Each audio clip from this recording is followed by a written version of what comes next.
mga thumbs up, good morning sa inyong lahat. Ay nandito naman tayo ngayon dito sa isang beach na matatagpuan dito sa San Miguel, Buena Vista, Guimaras.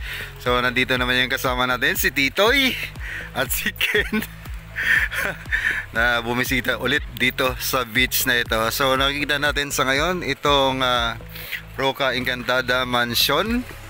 So medyo maliwalas ang panahon natin sa ngayon, pero nakikita naman natin na medyo marumi-rumi itong dalampasigan sa ngayon, gawa ng dumagsa itong mga basura or itong mga sanga-sanga ng kahoy nandito. So ganun pa man ay itong tubig dagat nandito sa ngayon ay kulay brown, gawa na syempre katatapos lang ng malalakas na ulan dito sa lugar na ito, gawa ng dumaan or nakalipas na bagyo. So itong portion na tutukan natin sa ngayon, nandito naman nakikita natin itong mga kababayan natin na naliligo sa mga oras natin ito.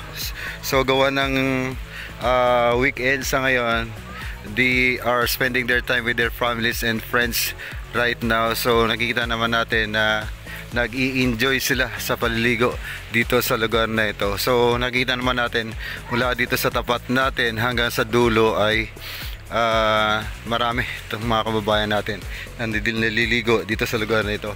Gawa na syempre ito ay libre at walang bayad yung paliligo dito sa dalampasigan na ito. So ayan mga thumbs up, thank you sa pagsubaybay nyo dito sa channel natin, Tingson RTV Guimaras. So balik tayo dito sa natural videos natin dito sa YouTube channel natin, Tingson RTV Guimaras. So ayan mga thumbs up, thank you sa pagsubaybay dito sa channel natin.